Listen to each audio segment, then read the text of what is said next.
everybody, and welcome back to another Blu-ray Hunter reviews. I'm for Blu-ray Hunter. I'm your host, the Blu-ray Hunter, Jonathan Moody, and we've got a fun show for you guys. We're gonna be talking about Swing Time. Swing Time is a 1936 film, starring Fred Astaire and Ginger Rogers, two incredibly gifted uh dancers and singers and whatnot. I thought they both were wonderful in this film. It was a first time watch for me. I'm kind of bummed because my mom passed away last year and I've had this for like 2 years and I didn't have a chance to, I didn't try to watch this movie with her, which really kind of makes me sad because I should have, I should have watched this with my mom. This would have been something we would have bonded over completely, but it was incredible.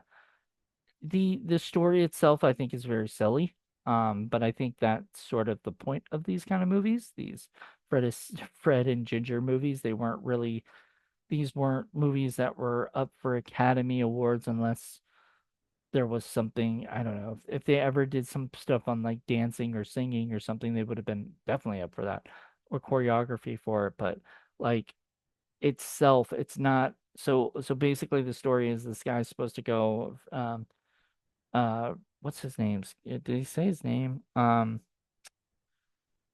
So director George Stevens, by the way, did a fantastic job with it. But basically Fred's character goes to um needs to go to a wedding. Like he's a part of a he's the groom of a wedding. And he doesn't want to be late, but there's something to do with uh his pants cuffs, or whatever and stuff. So they try to get that fixed and everything, and then they switch the time on him, so he's late. And everybody has gone home. So he shows up, and the father has told him that basically the father of the future bride has told him that if he wants to marry her, he has to make a certain amount of money. I think it was like $10,000, And so he's a really big gambler. And so he goes out and goes to another town and ends up, I think it was like New York. But ends up meeting this woman, and he's his friend Pops ends up stealing uh this money from her, like a was I think it was like a nickel basically. And so he has to, or no, penny or something like that. It was like crazy like that. It's like really small amount of money. And so he goes to give it back to her. Um and uh they end up um he goes to like give it to her, and then she's in the dance studio. And so in order to like kind of apologize and tell her, he was sorry about this and he'll do whatever he needs to do, he ends up trying to learn to dance from her, but he already knows how to dance. He's been dancing. He's really good at it. But he'd rather gamble than dance, I think. My personal opinion. So then he ends up um getting her fired from the dance place. And instead of getting her fired, he tells the guy there, like, look, she taught me how to dance. And they start doing this incredible dance. It is going all over the place. It's jumping over things, jumping back over things. I mean, it is incredible. It is probably, I mean, that and the last dance that they do together are two of the most incredible dances. So we have all that stuff. And then we have stuff like the stuff I'm gonna tell you the stuff that I didn't really like in the movie. First of all, there's and a lot of it has to do with the time period and stuff. So it's nothing to do with the movie itself like that. It's just I'm just not a big fan of that. And I wouldn't want it. First of all, I would not want anything altered or changed or even have a little thing in front of it. Like we shouldn't be hiding what happened in the 30s just because people are too sensitive about it. Just don't watch that movie. But I guess kind of helps to know kind of ahead of time that it has that stuff. Um, but yes, what I'm referring to is they did do blackface in the movie, and Fred Astaire's in blackface does a whole bit, and it is not very nice. It is very unattractive, and I think it almost ruins the movie a little bit for me as a movie watcher because I'm just like, ugh, I don't know why I'm sort of like watch like why I almost wanted to stop it. Like it just didn't feel good for me.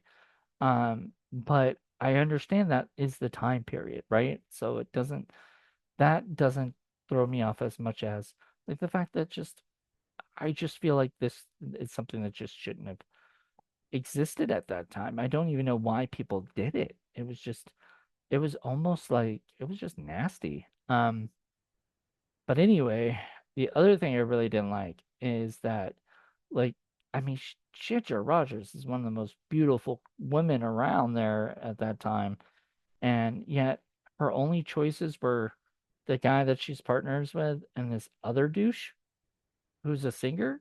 Like, those are the only options she has. Like, that's BS. She should have had more suitors going after her. It should have been like there's something about marriage. Should have been there's something about Ginger. But unfortunately, that's not the way it happened. And it was this other guy. So, of course, when you have to have that moment where you think they're not going to be able to get together because the guy's getting married to this other girl, and the other guy asked her out. So, whatever. Yeah. So, all in all, it was not my favorite of the types of stuff. But see, this is why it's not going to be on like Criterion Watch, and that's why I'm reviewing it here. So I don't think it'll ever be on Criterion Watch. I was going to do it for like this 100 years of film stuff. I will say, like, you can watch the YouTubes of the dances and just see how freaking amazing they are.